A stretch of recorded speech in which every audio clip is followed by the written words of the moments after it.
Hello everybody, I am C S Shishika Agarwal and आज की class में हम लोग पढ़ने वाले इंडियन कॉन्ट्रैक्ट एक्ट। तो सबसे पहले हम लोग कल की क्लास में पढ़े थे, उसको रिवाइज करेंगे। कल की क्लास में हमने क्या पढ़ा था? Communication of offer and acceptance कब कंप्लीट होता है, which is given in section 4। And हमने कल की क्लास में revocation of offer and acceptance भी पढ़ा था। तो पहले हम उसको रिवाइज करेंगे, उसके बाद हम आज की क्लास स्टार्ट करेंगे। ओके, तो first of all when we talk about communication of offer, तो when a communication of offer is completed, मैंने ऑफर दिया किसको? नैन्सी को। तो वो ऑफर कब कंप्लीट होगा? जब वो ऑफर नैन्सी तक पहुंच जाएगा, जब नैन्सी को उसके बारे में जानकारी मिल जाएंगी। मेरे बोलने से सिर्फ थोड़ी ऑफर हो जाता है, नैन्सी को सुनना भी तो चाहिए। तो कम्युनिकेशन ऑफ ऑफर कब कंप्लीट होगा? When it comes to the knowledge of offeree और प्रपोजी। ये तो बहुत ईजी बात है। और ये हम किसकी बात कर रहे हैं? ये हम डिफिकल्टी आती है पोस्ट के केस में। क्यों? क्योंकि जब अपन face to face offer acceptance देते हैं या जब हम टेलीफोन में ऑफर एक्सेप्टेंस देते हैं, तब तो कोई दिक्कत की बात ही नहीं है। मैंने अभी तुरंत बोला, आपने अभी तुरंत सुन लिया, तुरंत ऑफर कम्युनिकेट हो गया। There is a fraction of second. मैंने 443 पे ऑफर दिया, आपने तुरंत 443 पे सुन लिया, कोई दिक्कत की बात नहीं है। दिक्कत की बात तब आती है जब अपन चिट्ठी चिट्ठी खेलते हैं। मैंने चिट्ठी के थ्रू ऑफर भेजा और आपको किसी दूसरे समय के बाद, थोड़े देर के बाद ऑफर मिला। तो इसीलिए कम्युनिकेशन ऑफ ऑफर कब कंप्लीट होता है? जब मेरा ऑफर लेटर ऑफरी तक पहुंचेगा, जब मेरा ऑफर लेटर नैन्सी तक पहुंच जाएगा। तो ये तो, इसमें तो कोई दो राय नहीं है, ये तो एकदम क्लियर है। डिफिकल्टी आती है कम्युनिकेशन ऑफ एक्सेप्टेंस में। तो कम्युनिकेशन ऑफ एक्सेप्टेंस कब कंप्लीट होता है, इसमें हम दो नजरिए से देखते हैं। पहला प्रपोजर के नजरिए से, दूसरा प्रपोजी के नजरिए से। तो अगर प्रपोजर के नजरिए से देखें तो उसके लिए एक्सेप्टेंस उसी दिन कंप्लीट हो जाएगा जिस दिन ऑफरी ने एक्सेप्टेंस लेटर पोस्ट कर दिया। जिस दिन नैन्सी ने अपना एक्सेप्टेंस लेटर चिट्ठी के द्वारा पोस्ट कर दिया, भले वो मेरे पास पहुंचा नहीं है, लेकिन मेरे लिए कब वो एक्सेप्टेंस कंप्लीट हो जाएगा? जिस दिन नैन्सी ने वो लेटर पोस्ट कर दिया। क्यों ऐसा? क्यों? क्योंकि जैसे ही ऑफरी अपनी एक्सेप्टेंस दे देगा ना, उसके बाद मैं अपने ऑफर को रिवोक नहीं कर सकती।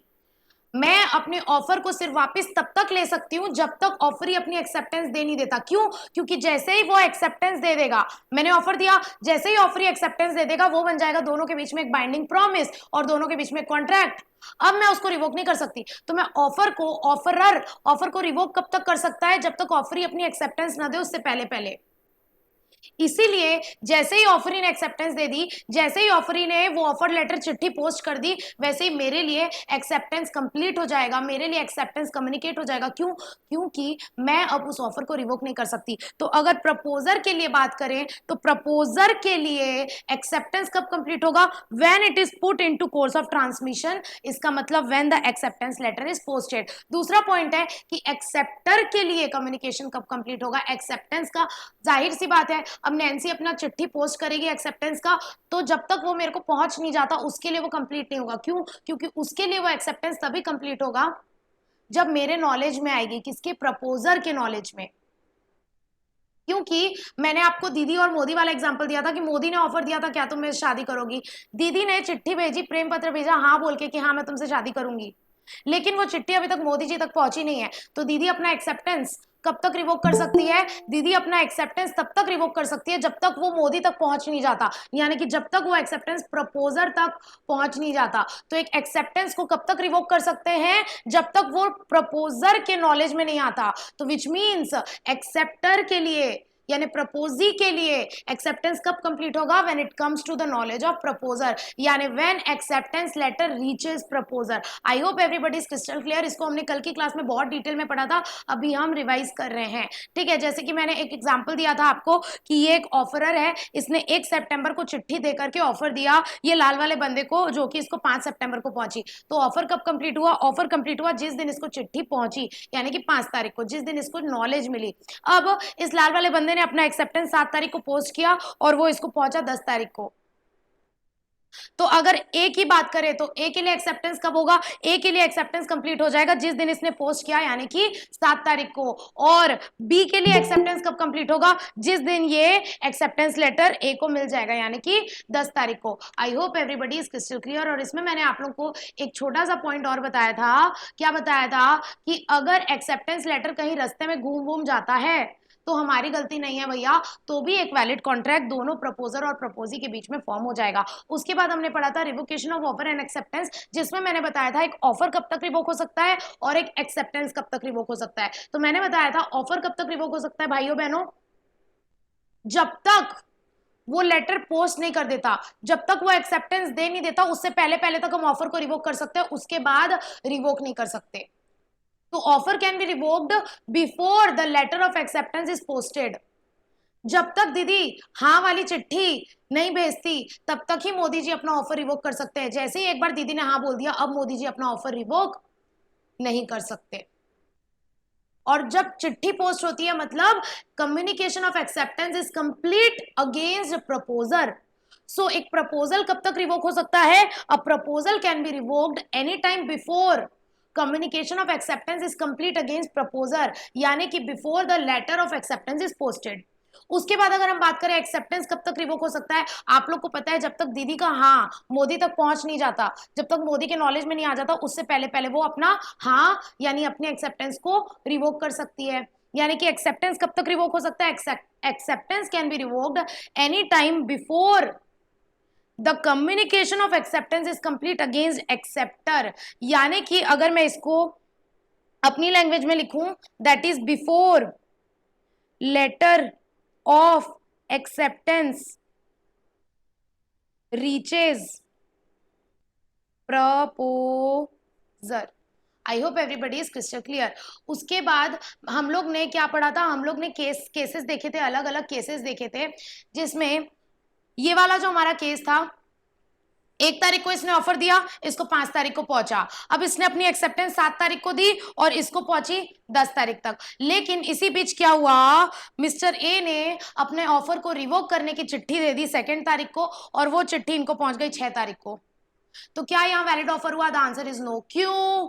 क्योंकि मैडम ऑफर रिवोक कब तक हो सकता है? ऑफर रिवोक हो सकता है एक्सेप्टेंस देने से पहले, एक्सेप्टेंस की चिट्ठी पोस्ट करने से पहले। एक्सेप्टेंस की चिट्ठी पोस्ट हुई थी 7 तारीख को और ऑफर रिवोकेबल वाला पहुंच गया 6 तारीख को, यानी कि रिवोकेशन हो गया। हाँ, रिवोकेशन ऑफ ऑफर हो गया। क्यों? क्योंकि वो एक्सेप्टेंस के पहले पहुंच गया और यहाँ कोई भी वैलिड एक्सेप्टेंस नहीं हुआ। क्यों? क्योंकि एक्सेप्टेंस देने से पहले ही मोदी जी ने अपना ऑफर वापस ले लिया था। केस नंबर 2, एक्सेप्टेंस की चिट्ठी 7 तारीख को दी और जो इसने रिवोकेशन दिया ना, वो रिवोकेशन पहुंचा 8 तारीख को। तो मैडम जब तक रिवोकेशन पहुंचता मिस्टर बी तक, उससे पहले ही मिस्टर ए ने अपनी एक्सेप्टेंस दे दी थी। और जैसे ही मिस्टर ए ने 7 तारीख को एक्सेप्टेंस दे दी, दोनों के बीच में एक बन गया वैलिड प्रॉमिस, दोनों के बीच में हो गया प्रॉमिस और दोनों के बीच में हो गया कॉन्ट्रैक्ट। तो यहाँ 7 तारीख को जैसे ही एक्सेप्टेंस दी थी, एक्सेप्टेंस हो गई। अब एक्सेप्टेंस हो गई तो मिस्टर ए अपना ऑफर रिवोक नहीं कर सकते, तो यहाँ कोई वैलिड रिवोकेशन नहीं हुआ, यहाँ एक्सेप्टेंस हो गया और दोनों के बीच में एक हो गया बाइंडिंग कॉन्ट्रैक्ट। केस नंबर 3 हमने देखा था। अब एक्सेप्टेंस का रिवोकेशन का केस है ये कि मिस्टर बी ने 7 तारीख को अपनी एक्सेप्टेंस दी, वो 10 तारीख को मिस्टर ए को पहुंची, लेकिन अब मिस्टर बी का मन बदल गया, उन्होंने अपनी एक्सेप्टेंस को रिवोकेशन का लेटर दे दिया 8 तारीख को और वो लेटर पहुंचा 9 तारीख को। तो मैडम मिस्टर ए को पहले क्या मिला? पहले एक्सेप्टेंस मिला कि पहले रिवोकेशन मिला? सर रिवोकेशन पहले मिला, यानी कि वो एक्सेप्टेंस पहले ही रिवोक हो गया, विच मीन्स यहां पर वो एक्सेप्टेंस रिवोक हो गया, तो there is no valid acceptance. और अगर वैलिड एक्सेप्टेंस नहीं हुआ तो यहाँ ए और बी के बीच में कोई वैलिड कॉन्ट्रैक्ट नहीं हुआ। इसको मैं वापस से इतना डिटेल में इसीलिए समझा रही हूँ क्योंकि ये थोड़ा कॉम्प्लिकेटेड टॉपिक है और ये आप लोगों के सर के में से उड़ ना जाए। जिन लोगों ने बैकअप नहीं किया है, पहली क्लास होगी तो थोड़ा दिक्कत जाएगा, पहले मतलब इस क्लास के बाद बैकअप देख लेना, ठीक है। तो यहाँ ये पॉइंट था, क्यों? क्योंकि एक एक्सेप्टेंस तब तक रिवोक हो सकता है जब तक वो एक्सेप्टेंस ऑफरी के नॉलेज में नहीं आ जाता। तो ऑफरी के नॉलेज में वो 10 तारीख को आया, यानी कि 10 तारीख से पहले पहले वो एक्सेप्टेंस रिवोक हो सकता है। और हाँ, रिवोकेशन ऑफ एक्सेप्टेंस पहुंच गया 9 तारीख को, तो यहाँ वैलिड रिवोकेशन हो गया, इसीलिए कोई एक्सेप्टेंस नहीं माना जाएगा। और कोई एक्सेप्टेंस नहीं माना जाएगा मतलब दोनों के बीच में वैलिड कॉन्ट्रैक्ट नहीं हुआ। उसके बाद हमने केस नंबर 4 देखा था, जिसमें 7 तारीख को मिस्टर बी ने अपना एक्सेप्टेंस दिया, वो एक्सेप्टेंस ए को पहुंचा 10 तारीख को, लेकिन सर अब बी का मन बदल गया और बी ने अपनी एक्सेप्टेंस रिवोक करने की चिट्ठी भेज दी 8 तारीख को, लेकिन वो चिट्ठी पहुंची 11 तारीख को। सर एक्सेप्टेंस पहले पहुंच गया और एक बार अगर एक्सेप्टेंस हो गया, एक बार अगर एक्सेप्टेंस ऑफरर को मिल गया, ऑफरर के नॉलेज में आ गया, तो अब एक्सेप्टेंस रिवोक नहीं हो सकता। यानी कि 10 तारीख को जैसे ही पहले एक्सेप्टेंस ऑफरर के नॉलेज में आ गया तो वो एक्सेप्टेंस हो गया full and final, valid acceptance दोनों के बीच में हो गया, प्रॉमिस दोनों के बीच में हो गया, कॉन्ट्रैक्ट, अब वो अपनी एक्सेप्टेंस को रिवोक नहीं कर सकता।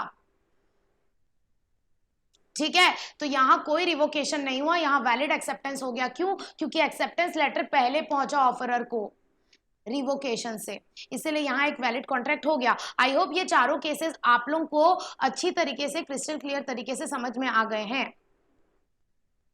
किसी को कोई डाउट यहां तक?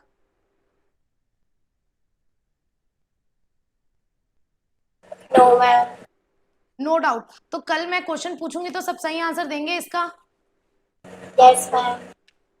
Are you sure? No ma'am. Yes ma'am. Yes, okay, very good. ठीक है, तो यहाँ पर एक छोटी सी और बात है, जो पहले मैंने एक डायग्राम बनाया था ऑफर और एक्सेप्टेंस का एक साथ, अभी मैं दोनों का अलग अलग डायग्राम आप लोग को बनाए मैंने फिर से आप लोग के कन्वीनियंस के लिए। ठीक है, प्रिया प्लीज म्यूट कर लो। Sorry ma'am. ओके ओके, तो यहाँ पर देखो, हम बात कर रहे हैं कि communication of revocation of offer कब कंप्लीट होता है।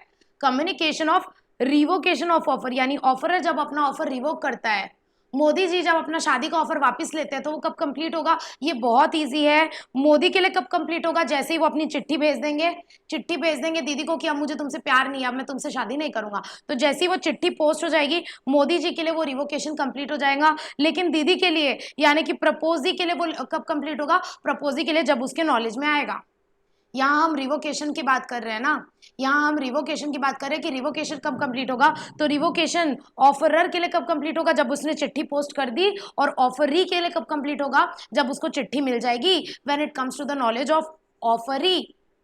दूसरी बात है रिवोकेशन ऑफ एक्सेप्टेंस की। तो रिवोकेशन ऑफ एक्सेप्टेंस कब कंप्लीट होगा? एक्सेप्टेंस कौन देता है?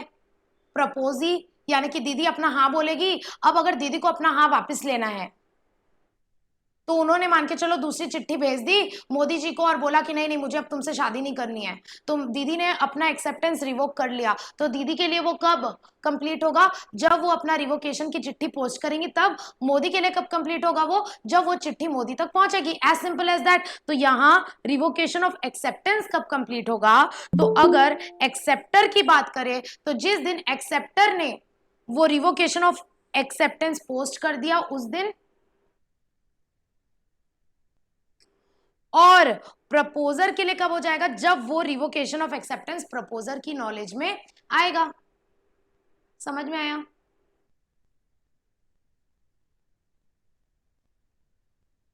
Okay, everybody is crystal clear? तो ये हो गया हमारा revocation of offer and acceptance complete. अब बुक में आओ एक बार, यहाँ पर दिया हुआ है रिवोकेशन का एक छोटा सा पैराग्राफ है। कहाँ?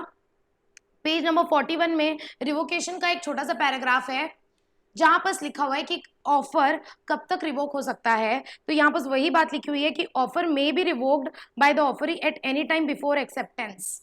और अगर एकदम एग्जैक्ट बात करें तो एक्सेप्टेंस किसके लिए? Acceptance against offeror. मतलब जब ऑफरर के लिए एक्सेप्टेंस कंप्लीट होगा, उससे पहले पहले वो ऑफर को रिवोक कर सकता है। और यहाँ पर वही लिखा है कि रिवोकेशन कम्युनिकेट होना चाहिए। Revocation must be communicated to offeree as it does not take affect until it is actually communicated to the offeree. Final revocation कब माना जाता है? जब वो ऑफरी को पता चलता है। हमने हमारी एग्जाम्पल में देखा था, कौन से केस नंबर 2 में देखा था कि भले रिवोकेशन मिस्टर ए ने 2 सितंबर को पोस्ट कर दिया था, लेकिन वो रिवोकेशन ऑफरी को मिला 8 सितंबर को, तो 8 सितंबर को ही वो रिवोकेशन कंप्लीट माना जाता है। तो वो रिवोकेशन एक्चुअल में कंप्लीट कब होता है? वो रिवोकेशन एक्चुअल में कंप्लीट होता है जब वो सामने वाले को कम्युनिकेट हो जाता है, जब वो सामने वाले को पता चल जाता है। तो यहाँ वही बात लिखी हुई है कि revocation of communication does not take affect. मतलब कब तक रिवोकेशन नहीं माना जाएगा? Until it actually is communicated to the offeree. जब तक वो एक्चुअल में ऑफरी को कम्युनिकेट नहीं हो जाता, तब तक ये नहीं माना जाएगा कि रिवोकेशन हो गया है। रिवोकेशन किस दिन से माना जाएगा? रिवोकेशन उस दिन से वैलिड माना जाएगा जिस दिन वो ऑफरी की नॉलेज में आ जाएगा। ठीक है, एकदम इत्मीनान से समझना इस टॉपिक को। कौन सा? Communication of offer and acceptance and revocation of offer and acceptance. ठीक है, अब before it is actually communicated the offeree may accept the offer and create a binding contract. वही बोला है कि अगर आप ऑफर को रिवोक नहीं किए हो तो उससे पहले पहले ऑफरी अपना एक्सेप्टेंस दे देता है, और अगर आपके ऑफर के रिवोक करने से पहले ऑफरी ने अपना एक्सेप्टेंस दे दी तो वो एक दोनों के बीच में बाइंडिंग कॉन्ट्रैक्ट बन जाएगा। The revocation must freeze the offeree before he sends the acceptance. उसी बात को दोबारा लिखा हुआ है कि रिवोकेशन कब तक हो जाना चाहिए, जब तक वो एक्सेप्टेंस लेटर पोस्ट नहीं कर देता। अगर एक बार उसने एक्सेप्टेंस दे दी तो अब वो रिवोक नहीं हो सकता। ठीक है, यहां पर अब एक बात लिखी हुई है, offer to keep open for a specified time is not binding unless it is supported by consideration. इसका क्या मतलब है मैम, ये थोड़ा सा कॉम्प्लिकेटेड है, इसको मैं एक एग्जांपल के साथ समझाऊंगी। कौन सी लाइन को? इस लाइन को। इस लाइन को मान के चलो शाहरुख ने सल्लू को ऑफर दिया था कि क्या तुम मेरा बंगला 200 करोड़ में खरीदोगे। ठीक है, तो सल्लू ने क्या बोला, सल्लू ने थोड़ा समय मांगा, सल्लू ने टाइम मांगा। सल्लू ने बोला कि अभी तो मेरे पास पैसे नहीं है, मेरे को एक काम कर, तू 1 महीने तक ये ऑफर वैलिड रख, मैं तेरा ऑफर ना 1 महीने बाद 30 तारीख को एक्सेप्ट कर लूंगा। आज 1 तारीख है, मैं 1 महीने बाद 30 तारीख को एक्सेप्ट कर लूंगा। तो यहाँ पर सल्लू ने क्या बोला, उस ऑफर को थोड़ा टाइम ओपन रखने के लिए, मतलब सल्लू बोल रहा है कि एक काम करना, तू वो 1 महीने तक प्लीज अपना बंगला किसी और को मत बेचना, मैं खरीदूंगा, मेरा ऑफर वैलिड रख, तू 1 तारीख तक मैं खरीदूंगा, लेकिन मैं आज नहीं खरीद पाऊंगा, 1 महीने बाद खरीदूंगा। तो शाहरुख बोलेगा बदले में मेरे को क्या मिलेगा, 1 महीने तक रुकने के लिए क्या मिलेगा मेरे को।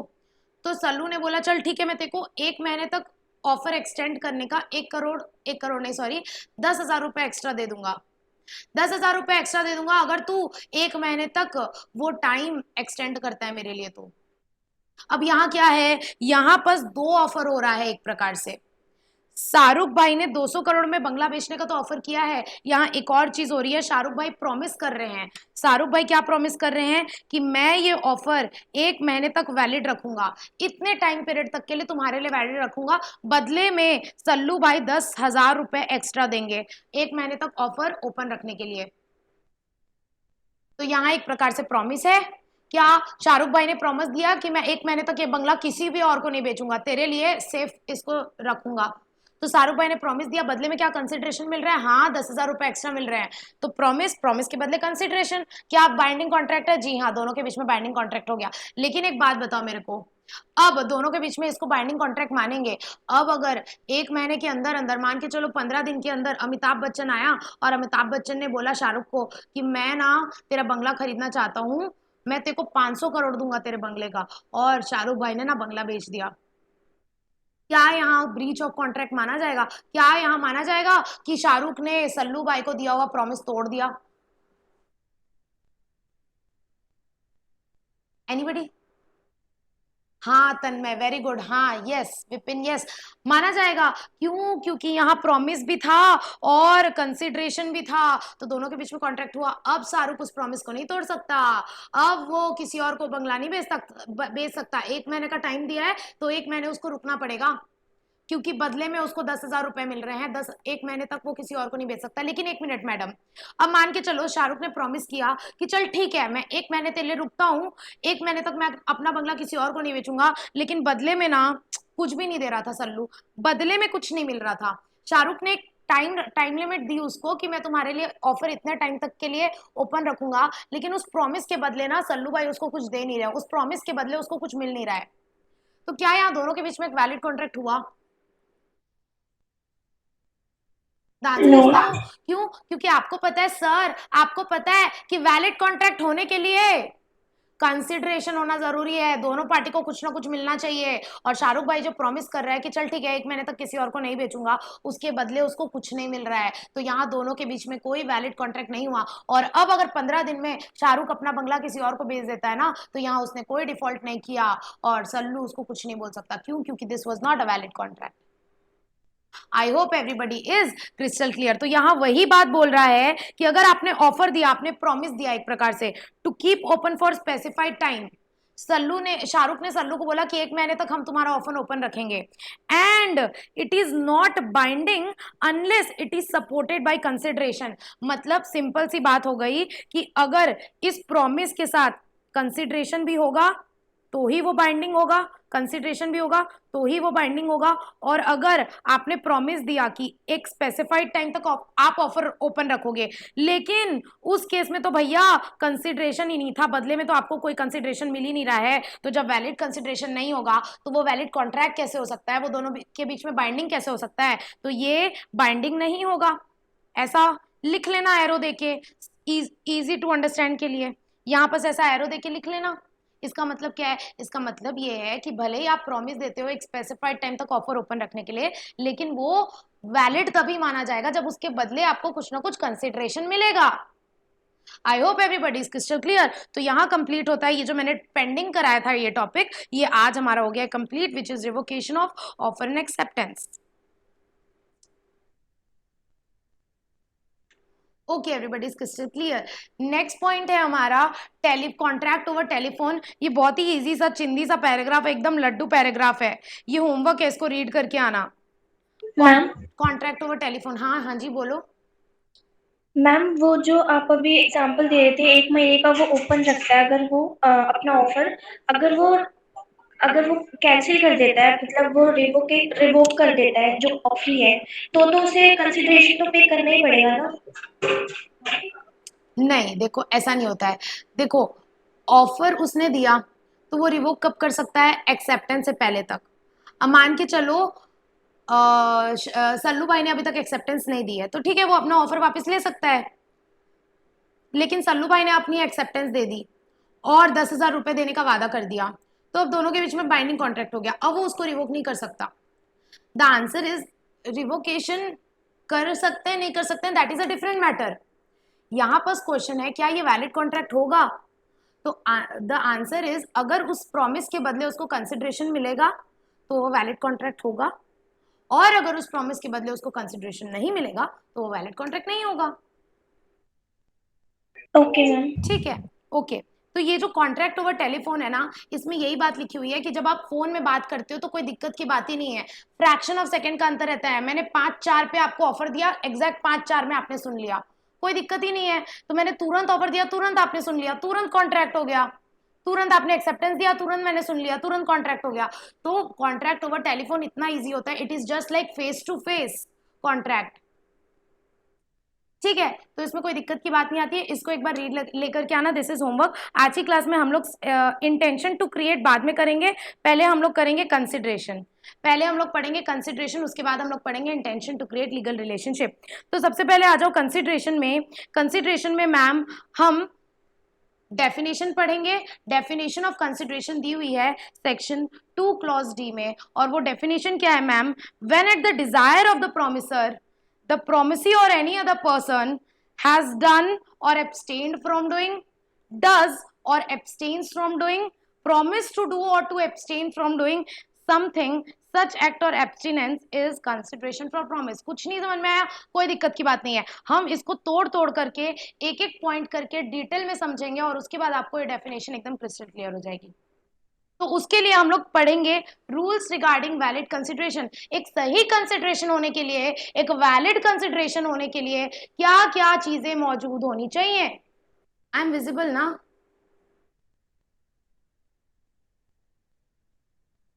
Yes ma'am. Okay okay okay, ठीक है। तो अब हम पढ़ने वाले हैं रूल्स रिगार्डिंग वैलिड कंसिडरेशन। तो सही कंसिडरेशन होने के लिए कुछ रूल्स दिए हुए हैं, ये सारे रूल्स कंप्लाई होंगे, फॉलो होंगे, तभी एक कंसिडरेशन वैलिड होगा। सबसे पहला पॉइंट है consideration must move at the desire of promisor. Desire मतलब इच्छा, डिजायर मतलब इच्छा, प्रोमिसर की इच्छा से कंसिडरेशन मूव होना चाहिए। अब इसका क्या मतलब है? इसका मतलब है अगर आप कोई वॉलंटरी एक्ट करते हैं या किसी और की मर्जी से कोई काम करते हैं तो that is not a valid consideration. For example एक बुढ़े से अंकल रोड क्रॉस कर रहे थे, रोड से जा रहे थे और वो क्रॉस नहीं कर पा रहे थे, तो आप वहां से गुजर रहे थे और आपने देखा कि ये बुढ़े से अंकल को रोड क्रॉस करने में प्रॉब्लम हो रही है, तो आपने सोचा मैं इनकी हेल्प कर देता हूँ। आपने खुद से सोचा, वो बुढ़े अंकल ने बोला नहीं कि चलो मेरे को रोड क्रॉस करवाओ, आपके खुद से दिमाग में आई, आप बहुत दिलदार इंसान थे, तो आपके दिमाग में आई कि ये इनको दिक्कत हो रही है तो मैं इनकी हेल्प कर देता हूँ, तो आपने खुद से गए, उनको बोला अंकल अंकल मैं ना आपको रोड क्रॉस करा देता हूँ, तो आपने उनको रोड क्रॉस करा दिया। ठीक है, तो अब बदले में आप बोलोगे, अब आप रोड क्रॉस करा दिए, अब आप बुढ़े अंकल को बोलोगे सर हमारे बीच में कॉन्ट्रैक्ट हो गया, चलो पैसे निकालो, तो क्या उस बुढ़े अंकल, दैट बुढ़े uncle is liable to pay any money to you? No ma'am. The answer is No, no. ma'am. क्यों? क्योंकि वो बुढ़ा अंकल बोलेगा, क्या बोलेगा, मैंने बोला था क्या तुमको रोड क्रॉस कराने, तुम तो खुद आए ना कराने, मैंने थोड़ी बोला था तुमको, तो I am not liable to pay you any money. इसीलिए बोला गया है कि consideration must move at the desire of promisor, मतलब जो आप काम कर रहे हो, जो आप कंसिडरेशन दे रहे हो, वो प्रोमिसर की इच्छा से ही होना चाहिए, उसी को कंसिडरेशन बोलेंगे। अगर आप खुद अपनी इच्छा से कोई काम कर रहे हो तो that is not a valid consideration. Promisor आपको जो काम करने बोल रहा है, आप वो कर रहे हो, that is a valid consideration. अगर आप अपनी इच्छा से या किसी और की इच्छा से कोई काम करते हो तो that is not a valid consideration. Consideration किसकी इच्छा से होना चाहिए? प्रोमिसर की इच्छा से होना चाहिए। अब इसका एक बहुत इंपॉर्टेंट, बहुत अच्छा केस लॉ है जिससे आप इस टॉपिक को अच्छे से समझ जाएंगे, और उस केस लॉ का नाम है कौन सा? उस केस लॉ का नाम है दुर्गा प्रसाद वर्सेस बलदेव। अब उस केस में क्या हुआ था मैम, मैं आपको बताती हूँ। देखो यहां पर क्या हुआ था, एक बंदा था मिस्टर ए मान के चलो, जो था हमारा कंस्ट्रक्टर, मिस्टर बी थे हमारे शॉपकीपर, और मिस्टर डी थे हमारे कलेक्टर। अब हुआ क्या था, ये केस को ध्यान से सुनना, इस केस में हुआ क्या था, मिस्टर डी यानी कि कलेक्टर ने ऑर्डर दिया कंस्ट्रक्टर को कि तुमको एक कॉम्प्लेक्स कंस्ट्रक्ट कराना है, ठीक है। तो यहां पर क्या हुआ, डी ने ऑर्डर दिया किसको, ए को, कि आपको कंस्ट्रक्ट कराना है कॉम्प्लेक्स, और ए ने कंस्ट्रक्ट करा दिया कॉम्प्लेक्स बढ़िया मजे से, और उस कॉम्प्लेक्स में बहुत सारे शॉपकीपर्स लोग ने, जो बी है, शॉपकीपर कौन है, बी, शॉपकीपर्स लोग ने अपनी दुकान बना ली। तो यहां पर इस कॉम्प्लेक्स में दुकान बनाने के लिए ए और बी के बीच में हो गया कॉन्ट्रैक्ट। कॉन्ट्रैक्ट नहीं हुआ, मतलब बेसिकली यहाँ ए के कॉम्प्लेक्स में बी लोग ने, बी शॉपकीपर्स लोग ने अपनी सारी दुकानें खोल ली। अब ए का रोना गाना चालू हो गया, बहुत खर्चा आया यार, कॉम्प्लेक्स बनाने में इतना सारा खर्चा हो गया, तो उसने अपना रोना गाना कर दिया। तो जो बी था, जो शॉपकीपर थे, उन्होंने बोला कि ठीक है सर, आपने इतना खर्चा किया, आपका कॉम्प्लेक्स है, तो हम एक काम करते हैं, हम अपनी सारी इनकम का ना 5% कुछ कमीशन दे देंगे आपको, कुछ परसेंट आपको कमीशन दे देंगे। तो इन्होंने ऐसा बोल दिया। अब बाद में क्या हुआ, ये शॉपकीपर लोग ने इस कंस्ट्रक्टर को कमीशन नहीं दिया, और ये कंस्ट्रक्टर लोग पहुंच गए कहाँ, कोर्ट। इन कंस्ट्रक्टर लोग ने कोर्ट में केस कर दिया और ये बोला कि हमारे बीच में तो कॉन्ट्रैक्ट हो गया था, किसके बीच में, ए और बी के बीच में, कंस्ट्रक्टर और शॉपकीपर्स के बीच में कॉन्ट्रैक्ट हो गया था, और ये लोग ने पैसे नहीं दिए, अब ये लोग ने कमीशन नहीं दिया, तो ये लोग ने कॉन्ट्रैक्ट तोड़ दिया। तो कोर्ट ने क्या बोला पता है, कोर्ट ने बोला आपने क्या किया इनके लिए, तो ये लोग बोले कि हमने कॉम्प्लेक्स बनवाया, इतना खर्चा किया, तो कोर्ट बोलेगी किसके कहने पे कॉम्प्लेक्स बनवाया, तो ये लोग चुपके से बोले अरे हमने तो कलेक्टर के कहने पे कलेक्टर के कहने पे कॉम्प्लेक्स कंस्ट्रक्ट कराया। क्या ये लोग ने शॉपकीपर के कहने पे कॉम्प्लेक्स कंस्ट्रक्ट कराया? The answer is no. ये लोग ने तो कलेक्टर के कहने पे कॉम्प्लेक्स बनाया, तो इसीलिए ये लोग ने जो कॉम्प्लेक्स बनाया that is not a valid consideration, that is not a valid consideration. क्यों? क्योंकि प्रोमिसर कौन है यहाँ, B, mister B is the promisor, और मिस्टर बी के ही मर्जी से, मिस्टर बी की इच्छा से वो कंसिडरेशन डिसाइड होना चाहिए था, लेकिन जो कंसिडरेशन था क्या, कॉम्प्लेक्स बनाना, वो मिस्टर बी की इच्छा से नहीं बनाया गया था, बल्कि कलेक्टर की इच्छा से बनाया गया था। इसीलिए कॉम्प्लेक्स बनाना is not a valid consideration, और ये जो शॉपकीपर्स थे they are not liable to pay any commission to this constructor. I hope everybody is crystal clear. और ये जो हमारे दो बूढ़े अंकल और ये कॉम्प्लेक्स वाला एग्जाम्पल से आपको समझ में आता है कि जो कंसिडरेशन होता है वो हमेशा प्रोमिसर की इच्छा से होना चाहिए। प्रोमिसर क्यों? क्योंकि प्रोमिसर ऑफर दे रहा है, तो अल्टीमेटली उस प्रॉमिस की वैल्यू कितनी होगी वो कौन डिसाइड करेगा? वो प्रोमिसर डिसाइड करेगा ना। मैं अपना फोन बेचना चाह रही हूँ, तो ये फोन मेरे को कितने में बेचना है ये कौन डिसाइड करेगा? मैं डिसाइड करूंगी ना। तो इसीलिए जो प्रॉमिस के बदले जो कंसिडरेशन मिलता है वो कौन डिसाइड करता है? वो प्रॉमिसर डिसाइड करता है। इसीलिए ऐसा बोला जाता है कि कंसिडरेशन क्या होता है? कंसिडरेशन वही होता है जो प्रॉमिसर की इच्छा से होता है, at the desire of the promisor. चलिए, I hope everybody is crystal clear. अगर कोई काम हम करते हैं, any act done at the desire of third party, किसी थर्ड पार्टी की इच्छा से करते हैं, या कोई काम हम वॉलंटरीली करते हैं, तो that is not a valid consideration. First point is clear. Second point is consideration may move from promisee और एनी अदर थर्ड पर्सन। अब इसका क्या मतलब है? Consideration may move from promisee और एनी अदर पर्सन, इसका मतलब ये है कि कंसिडरेशन दे कोई भी सकता है। एक स्ट्रेंजर भी कंसिडरेशन दे सकता है, यानी कि एक थर्ड पार्टी भी कंसिडरेशन दे सकता है जो ना ही प्रॉमिसर है ना ही प्रॉमिसी है। कैसा मैडम? कैसे? समझ नहीं आया? एग्जाम्पल से समझते हैं, एग्जाम्पल से समझते हैं। नीचे आ जाओ। एग्जाम्पल से समझते हैं। ये है मिस्टर ए, ठीक है। मिस्टर ए के पास ना सर में बहुत उधारी थी। किससे? बी की। मिस्टर ए को मिस्टर बी ने ना 1 करोड़ का लोन लेकर के रखा था। तो मिस्टर ए के सर पे उधारी है, यार 1 करोड़ देना है, 1 करोड़ देना है। किसको? बी को। अब क्या हुआ? मिस्टर ए ने अपनी प्रॉपर्टी सेल कर दी। किसको? सी को। ध्यान से सुनना, मिस्टर ए ने अपनी प्रॉपर्टी सेल कर दी सी को, और कितने में? 1 करोड़ में। तो अब सी बदले में 1 करोड़ देता है ए को। ए ने क्या बोला? भाई एक काम कर, तू मेरे को 1 करोड़ देगा ना, मैंने तेरे को प्रॉपर्टी दी, बदले में तू मेरे को 1 करोड़ देगा ना, और यही 1 करोड़ मेरे को बी को वापस करना है, क्योंकि मैंने उससे उधारी लिया हुआ था। तो तू एक काम करना, तू डायरेक्टली बी को दे देना। तू मेरे को देगा, मैं बी को दूंगा। इससे अच्छा एक काम करना, तू डायरेक्टली बी को दे देना 1 करोड़। तो यहां पर क्या हुआ सर? जो लोन का कॉन्ट्रैक्ट हुआ था वो किसके बीच में हुआ था? लोन वाला कॉन्ट्रैक्ट की बात कर रही हूं मैं। लोन का कॉन्ट्रैक्ट हुआ था ए और बी के बीच में,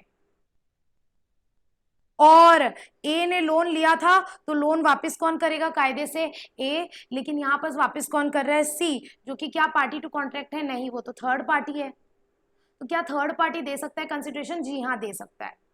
तो कंसिडरेशन दे कोई भी सकता है। Consideration can be given even by the contracting party, even by the promisee, और by any other third person. अब इसका एक और बहुत केस लॉ है, इंटरेस्टिंग केस लॉ है, जिसका नाम है चिनाया वर्सेस रिमाया। ओके, इसका एक और इंटरेस्टिंग केस लॉ है जिसका नाम है चिनाया वर्सेस रमाया। अब इस केस में क्या हुआ था मैडम? इस केस में क्या हुआ था? ये एक लेडी थी, बूढ़ी औरत, वुमेन थी एक। इन्होंने क्या किया? इनको लगा कि अब तो मैं ज्यादा टाइम मेरे को बचा नहीं है, तो इन्होंने अपनी प्रॉपर्टी ना अपनी बेटी को गिफ्ट के नाम पे कर दी। तो इन्होंने एक गिफ्ट डीड बना के अपनी सारी प्रॉपर्टी अपनी बेटी के नाम पे कर दी। कौन? इनकी ये छोटी सी लाल बच्ची है, ये इनकी डॉटर है, जिसको हमने शॉर्ट में बोला है डी। तो इन्होंने अपनी डॉटर के नाम पे अपनी सारी प्रॉपर्टी गिफ्ट कर दी, और साथ ही साथ एक कंडीशन रखी कि मैं तुमको अपनी प्रॉपर्टी तो गिफ्ट कर रही हूँ, लेकिन तुम्हारे मामा जो है ना, मेरे भाई, वो ना अनएम्प्लॉयड है, वो कुछ काम नहीं करते। तुम एक काम करना, तुम इस प्रॉपर्टी में से ना हर साल कुछ छोटा मोटा अमाउंट, जो भी अमाउंट उन्होंने डिसाइड किया होगा, उन्होंने एक अमाउंट डिसाइड किया कि हर साल इतना अमाउंट, ये एन्यूटी अमाउंट आप अपने मामा को दे देना, यानी कि मेरे भाई को दे देना। तो वुमेन ने क्या दिया? अपनी प्रॉपर्टी गिफ्ट कर दी अपनी बेटी को, और उसके साथ उन्होंने कंडीशन रखी कि तुम हर साल अपने मामा को कुछ एन्युटी अमाउंट दे देना। और उसके अकॉर्डिंग इस बेटी ने अपने मामा के साथ एक कॉन्ट्रैक्ट कर लिया। इस बेटी ने अपने मामा को लिखित में, राइटिंग में लिख करके दे दिया कि मैं आपको हर साल इतना अमाउंट एन्युटी का दूंगी। तो यहां इन दोनों के बीच में हो गया कॉन्ट्रैक्ट। अब डॉटर निकली चालू, वो आगे जाके उसको आ गया लालच, और उसने अपने मामा को पैसा देना बंद कर दिया। तो मामा रोते रोते पहुंच गए कोर्ट, और उन्होंने बोला कोर्ट में कि इस लड़की ने बोला था मेरे को हर साल एन्युटी का अमाउंट देगी, और ये नहीं दे रही है, तो इसने कॉन्ट्रैक्ट तोड़ दिया।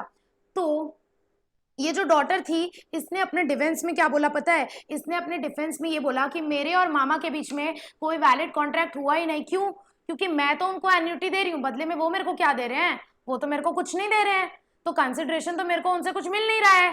तो जब मेरे को उनसे कुछ कंसिडरेशन नहीं मिल रहा है तो यहाँ हम दोनों के बीच में वैलिड कॉन्ट्रैक्ट तो हुआ ही नहीं। तो कोर्ट ने क्या बोला पता है? कोर्ट ने ये बोला, सर और मैडम सुन लो मेरी एक बात, कंसिडरेशन आपको मामा से नहीं मिल रहा है, लेकिन मामा के बिहाफ में आपको आपकी मम्मी ने ऑलरेडी कंसिडरेशन दे दिया है। मामा के बिहाफ में ऑलरेडी आपकी मम्मी ने आपको कंसिडरेशन दे दिया, and that is a valid consideration. Why? Because consideration can move either from promisee और एनी अदर थर्ड पर्सन। भले ही इन दोनों के कॉन्ट्रैक्ट में इनकी मम्मी थर्ड पर्सन है, क्यों? क्योंकि कॉन्ट्रैक्ट किसके किसके बीच में हुआ है? डॉटर और मामा के बीच में हुआ है। लेकिन जो कंसिडरेशन थर्ड पर्सन से मूव हो रहा है that is also valid consideration. क्यों? क्योंकि मम्मी ने इनके बिहाफ में वो कंसिडरेशन दिया, इनके बिहाफ में प्रॉपर्टी दी ना, प्रॉपर्टी पूरी गिफ्ट की ना, और मम्मी ने कंडीशन रखी थी ना कि तुम हर साल मामा को दोगी। तो अब इन दोनों के जो बीच में कॉन्ट्रैक्ट हुआ है उसमें बेटी मामा को प्रॉमिस कर रही है कि मैं आपको हर साल एन्युटी का अमाउंट दूंगी, भले ही बदले में मामा कुछ कंसिडरेशन नहीं दे रहे हैं, लेकिन जो थर्ड पार्टी से यानी कि इसकी मम्मी से जो कंसिडरेशन इसको मिल रहा है that is even a valid consideration. Court ने ये हेल्ड किया, क्योंकि consideration can move from promisee और एनी अदर थर्ड पार्टी, और इसीलिए यहां वैलिड कंसिडरेशन है और वैलिड कॉन्ट्रैक्ट है, और बेटी is liable to pay annuity amount to मामा। तो कोर्ट ने क्या बोला? कोर्ट ने बोला the consideration which is flowing from W, W कौन है? हमारी वुमेन, दैट इज मम्मी उसकी। तो consideration flowing from third party is a valid consideration, and that is Y जो वुमेन का ब्रदर है यानी कि mister B can sue even though he stranger to consideration since he is the party to contract. और यहां वो court में case कर सकते हैं। क्यों? क्योंकि वो पार्टी टू कॉन्ट्रैक्ट है। कॉन्ट्रैक्ट किसके किसके बीच में हुआ था? डॉटर और मामा के बीच में हुआ था। तो भले ही कंसिडरेशन उनसे फ्लो नहीं हो रहा है, कंसिडरेशन किनसे फ्लो हो रहा है? कंसिडरेशन फ्लो हो रहा है मम्मी से। तो he is what? He is stranger to consideration. क्यों? क्योंकि ये एक्चुअल में कंसिडरेशन नहीं दे रहे, कंसिडरेशन मम्मा दे रही है, मामा नहीं दे रहे हैं। Still he can sue.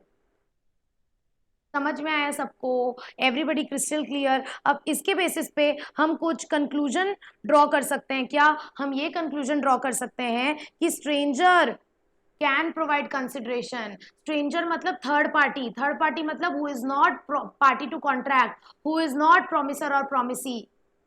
Third party can also give consideration, जिसका मतलब है there can be stranger to consideration. ये बहुत इंपॉर्टेंट पॉइंट है, बहुत इंपॉर्टेंट पॉइंट है, स्टार मार्क कर लेना, एमसीक्यू में आता ही आता है। There can be stranger to consideration, but there cannot be stranger to contract. अब ये क्या होता है ma'am, there can not be stranger to contract? इसका मतलब हम लोग आगे पढ़ेंगे। अभी के लिए आपको फर्स्ट वाले पार्ट का मतलब समझ में आ गया होगा कि there can be stranger to consideration but there can not be stranger to contract. तो कंसिडरेशन में तो स्ट्रेंजर हो सकता है, कंसिडरेशन में स्ट्रेंजर हो सकता है, मतलब कोई स्ट्रेंजर भी कंसिडरेशन दे सकता है। और इसका केस कौन सा है? चिनाया वर्सेस रमाया, ये हम लोग पढ़ चुके हैं। लेकिन ये तो इंडियन लॉ है, ये तो इंडियन लॉ है। अगर आप इंग्लिश लॉ की बात करें, इंग्लिश लॉ यानी ब्रिटिश लॉ जिनसे हमने कॉपी किया है, तो ब्रिटिश लॉ में स्ट्रेंजर कंसिडरेशन नहीं दे सकता, ब्रिटिश लॉ में अलाउड नहीं है। इंडियन लॉ में अलाउड है, इंडियन लॉ में स्ट्रेंजर कंसिडरेशन दे सकता है, लेकिन under British law stranger can not give consideration, stranger can not provide consideration. So under English law stranger can not provide consideration. So under English law, there cannot be stranger to consideration. I hope everybody is crystal clear. CC? Okay, everybody is crystal clear. Okay, ठीक है, अब आगे बढ़ते हैं third point पे। Consideration can be act और abstinence और promise. इस बात को तो अभी तक आप लोगों को दिल दिमाग सब जगह बैठ गया होगा कि कुछ करना भी कंसिडरेशन हो सकता है और कुछ ना करना भी कंसिडरेशन हो सकता है। मतलब मान के चलो बाबू भैया कौन? बाबू राव गणपत राव आप्टे। आपको पता है बाबू भैया एक दवाई लेते थे, कौन सी दवाई? दारू लेते थे, दिन भर बोलते थे ये दारू नहीं रे बाबा, दवाई है, ठीक है। तो ऐसे बोल करके लेते थे, तो शाम उनको आके मना करते थे, नहीं नहीं बाबू भैया ये आपकी हेल्थ के लिए अच्छा नहीं है, मत लिया करो। हेरा फेरी, हम घूम फिर के हेरा फेरी में आ जाते हैं, ठीक है। तो बाबू भैया बोलते थे ना, नहीं रे बाबा ये दवाई है, बाटली, हाँ बाटली, वो बाबू भैया की बाटली। तो बाबू भैया से परेशान आके शाम ने बोला कि आप बंद कर दो ये सब, बंद कर दो ये सब, बदले में मैं आपको 1000 रुपए महीना दूंगा अगर आप नहीं पियोगे तो यहाँ पर क्या हुआ, बाबू भैया क्या कर रहा है, बाबू भैया कुछ कर नहीं रहे, कुछ नहीं कर रहे हैं। बाबू भैया ने बोला ठीक है मैं नहीं पीऊंगा आज से, दवाई बंद। तू बोलता है तो बंद कर देते हैं। तो क्या ये वैलिड कंसिडरेशन है? The answer is yes. Consideration can be act और it can be abstinence. Abstinence मतलब कुछ नहीं करना, not to do anything, not to do act, ठीक है, just opposite of act. So consideration can be act और abstinence और promise.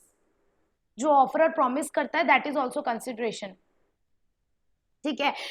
Shahrukh भाई ने प्रॉमिस किया था मेरा बंगला लोगे क्या 200 करोड़ में। तो शाहरुख भाई ने प्रॉमिस किया बंगला बेचने का, तो वो बंगला सल्लू भाई के लिए क्या है, कंसिडरेशन। जो शाहरुख भाई का प्रॉमिस है वो सल्लू भाई के लिए कंसिडरेशन है, और सल्लू भाई ने प्रॉमिस किया कि मैं 200 करोड़ दूंगा, तो वो शाहरुख भाई के लिए कंसिडरेशन है, ठीक है। अब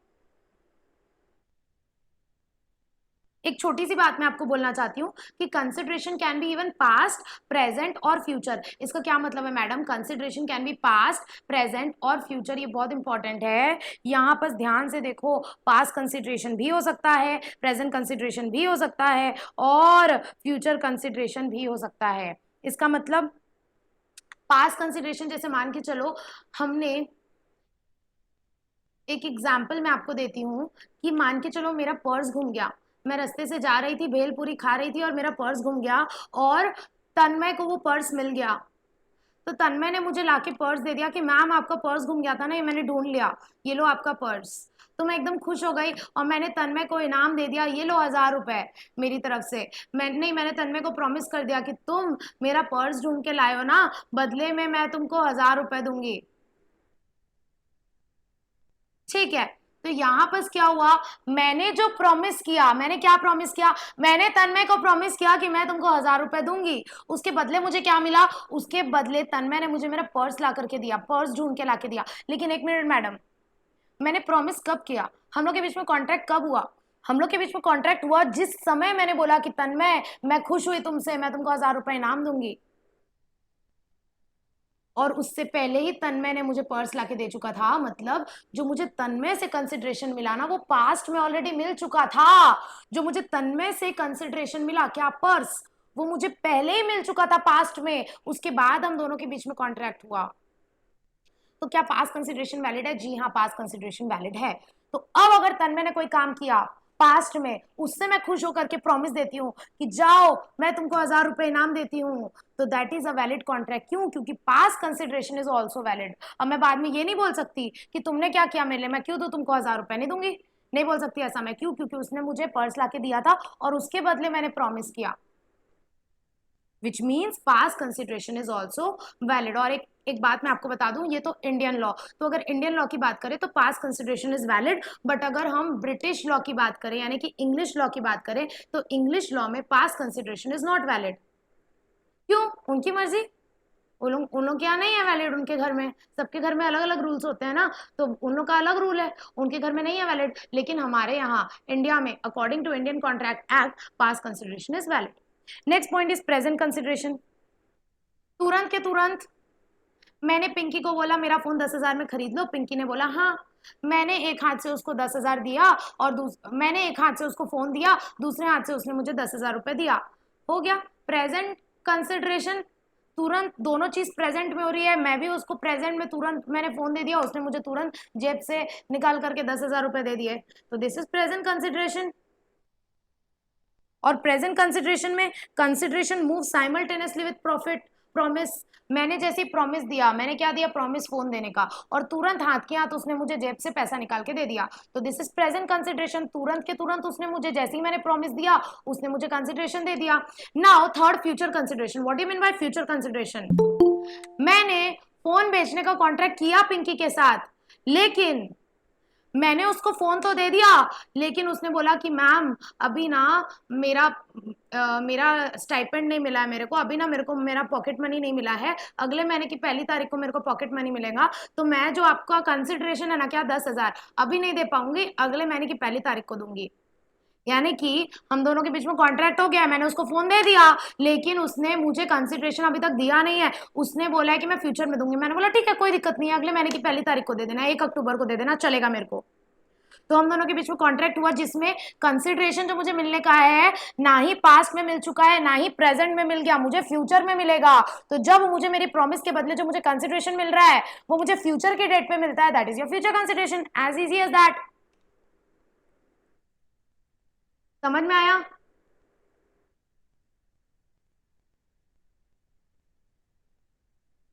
ठीक है, तो यहां पर क्या हो रहा है, फ्यूचर कंसिडरेशन क्या होता है, consideration which is to move at future date, मतलब ऐसा कंसिडरेशन जो प्रेजेंट में नहीं मिला बट फ्यूचर में मिलेगा। समझ में आई? सिद्धि बोल रही है पास्ट वाला रिपीट कर दो। सिद्धि कल अपन रिवाइज करेंगे ना तब मैं रिपीट कर दूंगी, क्योंकि अपना टाइम हो गया है तो I have to wind up the class. तो आप या तो मैं यूट्यूब में रिकॉर्डिंग अपलोड कर दूंगी, एक बार आप रिकॉर्डिंग में देख लेना, अगर फिर भी नहीं समझ में आया तो कल मैं आपको फिर से समझा दूंगी, ठीक है? ओके, तो ये हो गया हमारा past present and future consideration. अब मैं आपको एक बात ऑलरेडी बता चुकी हूँ कि इंग्लिश लॉ में पास्ट कंसिडरेशन वैलिड नहीं है। और एक चीज मैं आपको बता दूं कि हम पास्ट कंसिडरेशन को और प्रेजेंट कंसिडरेशन को एक प्रकार से एग्जीक्यूटेड भी बोलते हैं। क्यों? क्योंकि एग्जीक्यूटेड मतलब जो हो चुका है पास्ट में, ठीक है? तो पास्ट में तो कंसिडरेशन पास्ट में मिल चुका है, तो that is an executed consideration. और प्रेजेंट वाले में भी मैंने एक हाथ से फोन दिया, दूसरे हाथ से पैसे ले लिया, एग्जीक्यूट हो गया। एग्जीक्यूट मतलब लागू हो गया, मतलब सॉरी एग्जीक्यूट हो गया मतलब एक्चुअल में वो काम हो गया, मैंने फोन दे दिया उसने पैसे दे दिए, एग्जीक्यूट हो गया, हाँ हो गया, तो दिस इज एग्जीक्यूटेड। और फ्यूचर जो होता है वो एग्जीक्यूटरी होता है, एग्जीक्यूटरी। एग्जीक्यूटरी मतलब अभी तक एग्जीक्यूट नहीं हुआ है, फ्यूचर में एग्जीक्यूट होगा। क्यों? क्योंकि पिंकी ने मुझे अभी तक पैसे नहीं दिए हैं, वो मुझे 1 तारीख को देगी, तो फ्यूचर में देगी, मतलब कंसिडरेशन अभी तक एग्जीक्यूट नहीं हुआ है। इसीलिए ऐसा फ्यूचर जिसमें फ्यूचर कंसिडरेशन होता है, ऐसा कॉन्ट्रैक्ट जिसमें फ्यूचर कंसिडरेशन होता है, उसको हम एग्जीक्यूटरी कॉन्ट्रैक्ट भी बोलते हैं। खैर इसको हम टाइप्स ऑफ कॉन्ट्रैक्ट में दोबारा पढ़ेंगे। तो यहाँ हमने कुछ बेसिक बातें पढ़ी कंसिडरेशन के बारे में। कंसिडरेशन के बारे में बस एक दो और बातें बची हुई है जो कल कंप्लीट हो जाएगा, राइट? कंसिडरेशन के बारे में एक छोटी सी बात मैं आपको बताना चाहूंगी कि कंसिडरेशन मतलब समथिंग इन रिटर्न, आपको आपके प्रॉमिस के बदले जो मिलता है वो आपके लिए कंसिडरेशन है। तो कंसिडरेशन का एक और नाम है और उसका एक और नामकरण किया गया है, उसका नाम है quid pro quo. Quid pro quo, what do you mean by quid pro quo? Quid pro quo मतलब something in return, quid pro quo मतलब कंसिडरेशन। एंड ये कौन सी भाषा है मैडम, हमें तो समझ नहीं आ रही? ये भाषा है लैटिन भाषा, ये लैटिन फ्रेज है। लैटिन फ्रेज में लिखा हुआ है कंसिडरेशन मींस क्विड प्रो क्यो। ये आपको एमसीक्यू में पूछ सकता है, ये लैटिन फ्रेजेस आते हैं एमसीक्यू में, ठीक है? तो कंसिडरेशन मींस क्विड प्रो क्यो। और उसके बाद जनरल रूल क्या बोलता है आपको पता है? जनरल रूल सेक्शन 10 में आपने पढ़ा है कि एक वैलिड कॉन्ट्रैक्ट होने के लिए कंसिडरेशन होना जरूरी है, एक वैलिड कॉन्ट्रैक्ट होने के लिए लॉफुल कंसिडरेशन होना जरूरी है। मतलब अगर कंसिडरेशन है तो कॉन्ट्रैक्ट वैलिड है, और अगर कंसिडरेशन नहीं है तो कॉन्ट्रैक्ट वैलिड नहीं है। तो यहां पर जनरल रूल आप क्या बोल सकते हैं madam? General rule is no consideration no contract. What is the general rule? The general rule is no consideration no contract. और ऐसा कॉन्ट्रैक्ट जिसमें कंसिडरेशन नहीं होता है उसको हम क्या बोलते हैं? Such contract in which there is no consideration is known as nudum pactum. What do you mean by nudum pactum? Nudum pactum means null and void. ये कौन सा? ये अगेन लैटिन फ्रेज है, नूडम पैक्टम, ठीक है? तो ये सब आपको याद करना पड़ेगा क्या कि a consideration a contract without consideration is nudum pactum, मतलब नल एंड वॉइड। क्यों? क्योंकि हमने पढ़ा है कि बिना कंसिडरेशन के कोई भी वैलिड कॉन्ट्रैक्ट नहीं हो सकता। तो ऐसा कॉन्ट्रैक्ट जिसमें कंसिडरेशन ही मौजूद नहीं है तो वो तो वैलिड कॉन्ट्रैक्ट है नहीं, वैलिड नहीं है मतलब नल एंड वॉइड है, उसका कोई लीगल इफेक्ट नहीं है। और ऐसे कॉन्ट्रैक्ट जिसमें कंसिडरेशन नहीं होते हैं उसको हम लैटिन फ्रेज में बोलते हैं नूडम पैक्टम।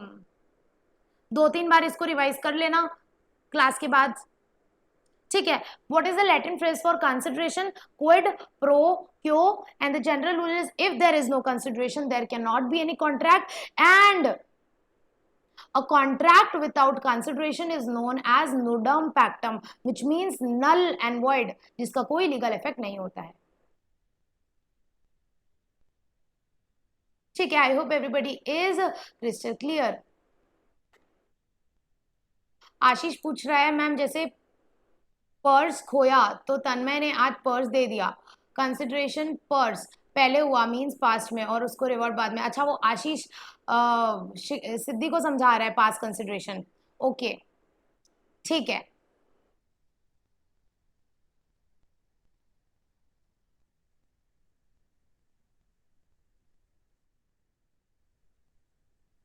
रिकी बोल रहा है मैम सामने वाली पार्टी को फ्यूचर कंसिडरेशन में कंसिडरेशन प्रेजेंट में ही मिल जाता है. Ricky, this depends on terms and conditions. अब ऐसा भी हो सकता है कि मैंने और पिंकी ने डिसाइड किया कि ठीक है फिर मैं तुमको फोन 1 ही तारीख को दे दूंगी, और ऐसा भी हो सकता है कि मैंने फोन उसको आज दे दिया, बदले में वो मुझे पैसे 1 तारीख को देगी. तो फ्यूचर कंसिडरेशन मीन्स मुझे मेरे प्रॉमिस के बदले कंसिडरेशन आज नहीं मिल रही है, consideration I am receiving in some future date. ठीक है. आशुतोष सिंह मैम ये नोट सेंड कर दीजिए. हाँ, मैं आज क्लास के बाद भेज दूंगी. ठीक है, नोट्स मैं भेज दूंगी, नोट्स मैं आज रात तक भेज दूंगी एनी हाउ. ठीक है. ओके, तो आज की क्लास यहाँ एंड करते हैं. आई होप आप लोग को समझ में आ रहा है जो मैं यहाँ पढ़ाना चाह रही हूँ. अगर इसके बाद भी किसी को डाउट है तो प्लीज मेरे से पूछ लेना. I will surely try to clear your doubts. Okay, तो इसके साथ हम आज की क्लास खत्म करते हैं. This is Ishika Agarwal signing off. Take care, bye bye.